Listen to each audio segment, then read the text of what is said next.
Najua mnataka usasame tu hamna lolote. Hapana. Hapana mwenzangu kaka. Maki nimepanga leo nilale. Sasa hivi hayupo. Mnafu taraji saa moto wawili. Mjumba wote mimi na mjumba wote ndio. Mwenzangu kidogo hivi pale tutakisemeni kiugali pale naye yupo. Sasa hivi yangu hayupo ndio tusemeni tatu tumeangaliana kweli jamani. Haya dadangu karibu mimi nipo hapa kaka na hayo mnayotaka yatafanikiwa muda sio mrefu. Sasa kama wewe unataka kuoa kwa nini unaolewa wako nisikuoe tu binamu? Hamna kakangu hapana. Wewe binamu au? Hawa binamu sawa? Sijangasikia ngongongo. Ushauri wako umepita. Poa. Kwa basi ngoja niende ndani.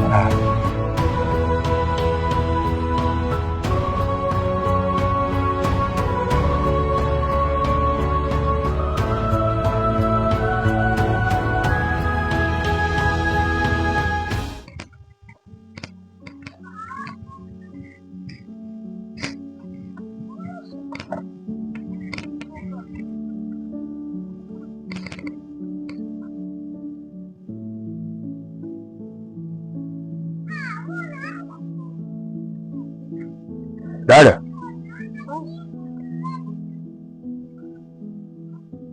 ukisha tua ile ndoo yako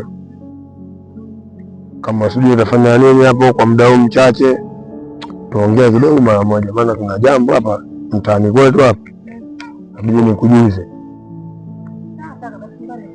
Na sawa.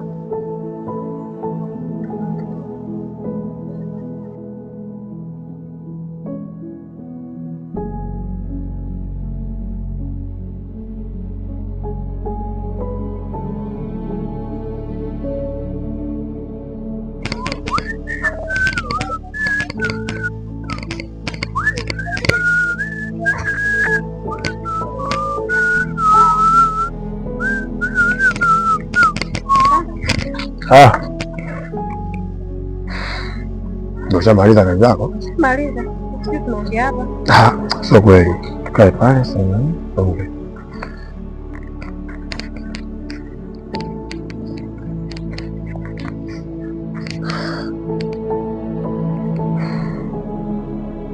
Dada. Nimekuita hapa. Kuna jambo natakiwa kulijua. Huu mji wetu ambao wewe umefika sasa hivi ni mgeni, lakini huu mji umechafuka kwa sasa.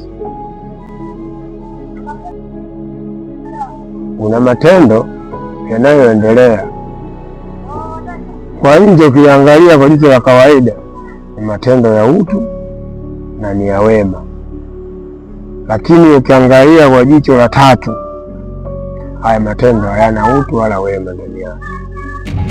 Mimi binafsi nimelichunguza, nimeona hili swala lina siri kubwa. Hapa kuna mtu ana uwezo,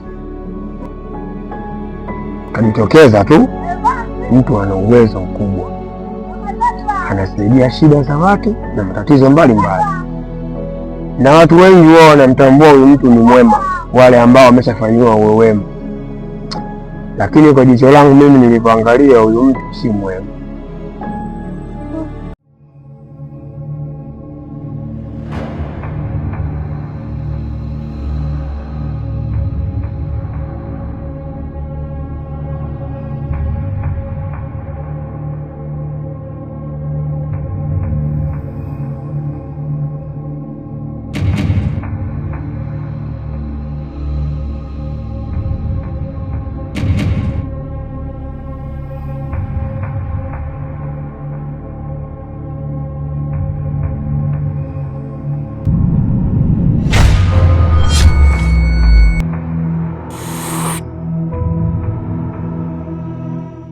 Hivyo basi unapaswa kuwa makini sana na mtu yoyote atakaye kutangazia wewe msaada.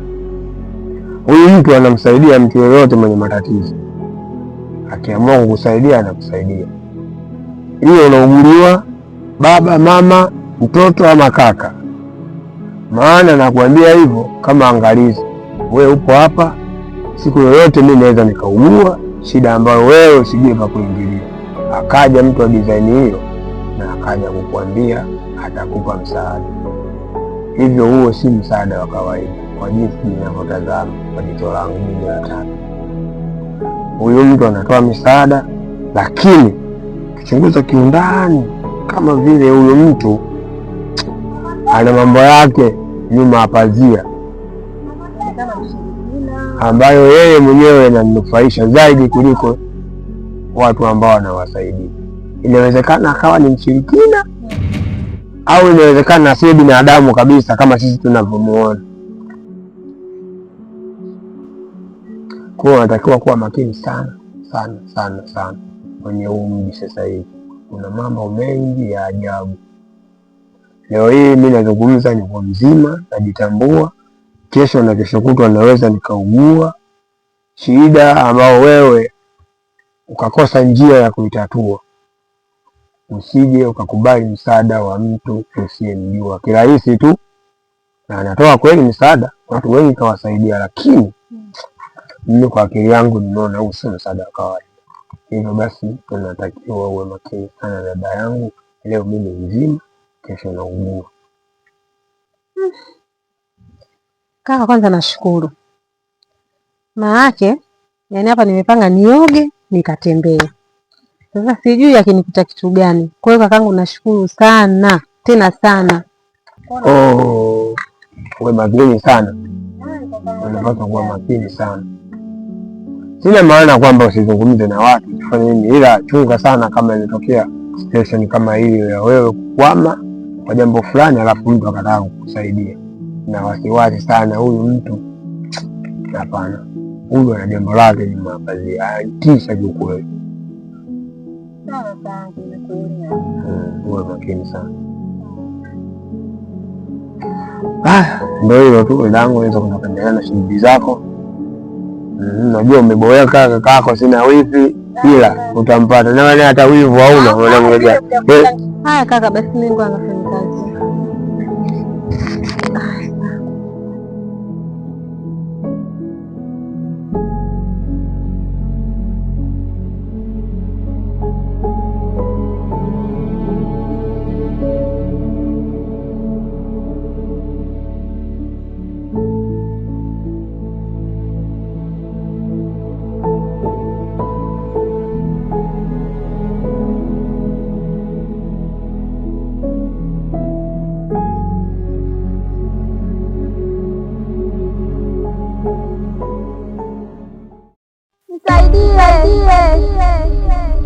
Nisaidie tafadhali, mbaya.